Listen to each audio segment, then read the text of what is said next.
Bonjour, bonjour.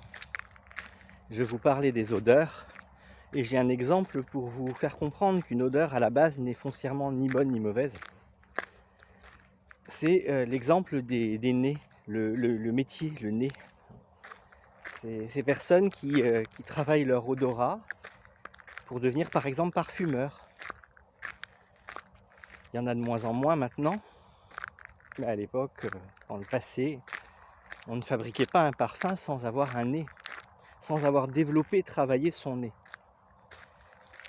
Et les parfums, même si de nos jours ils sont beaucoup faits à base de molécules de synthèse, ce qui, à mon sens, je suppose, doit quand même un peu embrouiller le cerveau, étaient faits donc à base d'essences naturelles, d'odeurs naturelles, d'huiles naturelles, ou de produits, comment dire, les cas les plus particuliers, c'était les plantes extraites par solvant. Mais là encore, c'était des solvants naturels qui étaient utilisés. Il y avait des tas de méthodes pour le faire. Bref, ces nez apprennent à reconnaître les odeurs et à aller au-delà. Ils se détachent de l'émotion de l'odeur pour revenir sur son essence même, c'est le cas de le dire, et ce qu'elle lui inspire.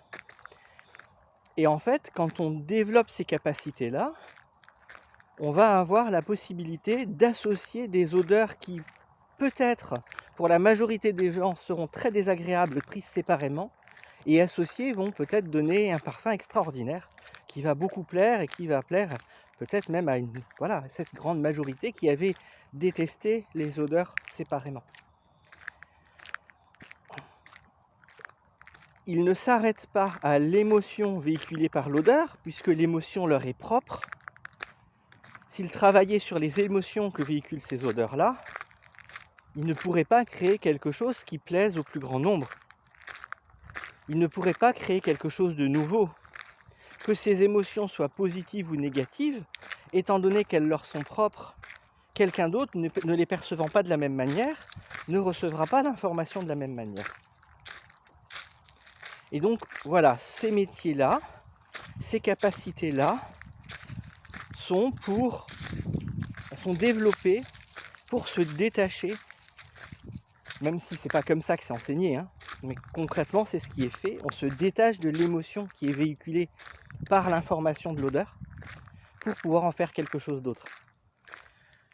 Je ne suis pas connaisseur en vin, je suis connaisseur en odeur en général et en olfaction, mais je suppose que les œnologues, ça doit être un peu la même chose. Quand ils goûtent un vin, ils vont sortir des notes, des essences, des choses très particulières en fait. Certains même vont être capables de vous dire dans quel type de fût le vin a été préparé. Eh bien, ils se sont détachés de l'émotion.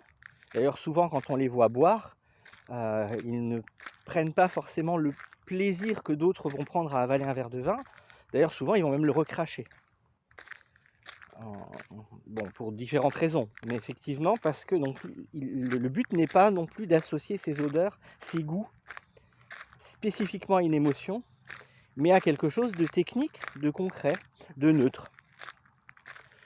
Quand on pratique ces choses-là, on revient à la neutralité d'origine, face à laquelle on n'est pas capable de dire si cette odeur est agréable ou désagréable, si ce goût est agréable ou désagréable, il est. C'est tout, il est. Il n'y a rien d'autre à savoir. Ce goût, cette odeur existe. Ce que j'en fais, la manière dont je l'associe, va changer la donne. Mais à la base, c'est ni bon ni mauvais, ni agréable ni désagréable. Voilà, avec ce petit exemple, ce sera peut-être plus clair. Allez, à bientôt. Ciao, ciao.